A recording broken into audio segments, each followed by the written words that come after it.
Look at the way this race shapes up. Benchmark 89, 1,350 metres. Fair tempos, a few going forward, but not too many.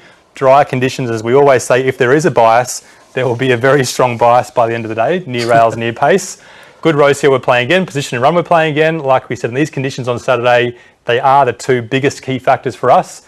And distance, which horses like that 1,350 metres? Well, let's have a look now at the market to wrap things up in the Quaddie Cooler. The last leg of the Quaddie this weekend at Rosehill, and it's Bratislava. A little bit of a touch out today. 3 out to the $3.50. Dagny, money here, $5.50 into $4.80. First up, Lofty's Menu, ever so consistent, $7. Up and Rolling, here's the money horse, $11 into $7, so good support for Waller's 2 there. Wild and Famous, the other one under $10 at $9.50. Jaminza, another first upper there for Waller at $10. But Bratislava, easing favourite, Mike, but a couple of these first uppers have got some good support here. Yeah, decent support. I mean, I was really excited about the last two races, obviously, I've said that. This race, I just can't get pumped for. The form's okay for these horses, but it's not that good. Let's have a look at a couple of replays and see which ones we like. 1,350 metres, same conditions for this replay a couple of weeks ago. Bratislava peeling off from behind the pace and winning, just a steady tempo. Lofty's Menu, a much better run for him. Look, it was like a little ding-dong battle to the line here. Once they get outside, there's a couple of others around them, but these two, they really just toughed it out. That's what I like to see. Lofty's Menu always battles from on pace, and yeah, Bratislava, look, picked it up quite well here, and they finished well. Yeah, he's a blue blood, Bratislava, but he's got some scrap, he's got some fight, and he needed absolutely every bit of that to just narrowly win this race. Look, as we said before, the ratings in this race are very similar. This race rated pretty well, but not exceptional. Let's have a look now, as we often do. We're going to take you back here to find a similar race conditions. We're looking at the 29th of July. It's Rosehill. It's a good 3. It's 1,350 metres. We're looking at Wild and Famous and more to gain here, Mike. Yeah, I'll try and get a bit more pumped up for this replay, but it's hard to as well. But I mean, Wild and Famous, it's a good win. Actually, it's not a win. Wild and Famous coming to the outside in the light blue, just bumps Most Exalted slightly at the 2,250, whatever it was, who goes on to run second. So as a protest, you can't believe it.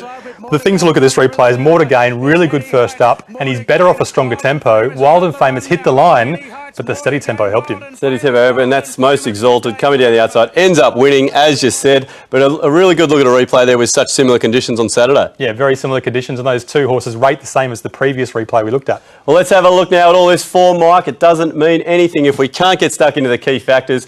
Look at the form. Have these all got the same bars? We tried, but we can't split them. Race ratings are about 89 or 90, 91 for all of those horses.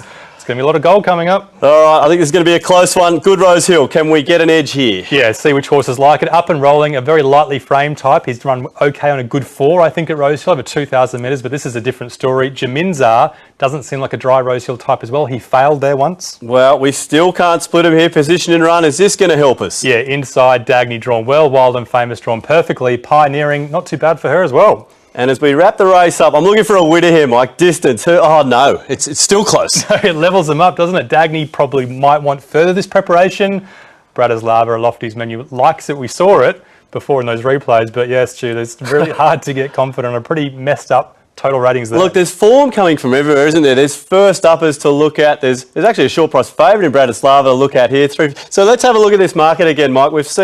We haven't got too much of an edge there. I think that's what we've got to say. We've still got a couple of these favourites on top. But look, there's Wild and Famous. There's Lofty's Menu. There's a couple at value there. And look, only a length behind. We're looking at these horses like More to Gain, Pioneering, Etymology. I mean, there's some value in this race, maybe in the last. Yeah, small bets, at odds. That's the way we play these races with absolutely no confidence. And we go wide in the Quaddie. Let's play Pioneering. I mean, Waller's got her going pretty well. She's got the claim on Saturday. This could be her race. She's been primed to win for a while now. She's going pretty well. Etymology, way over the odds. He's a class horse at his best.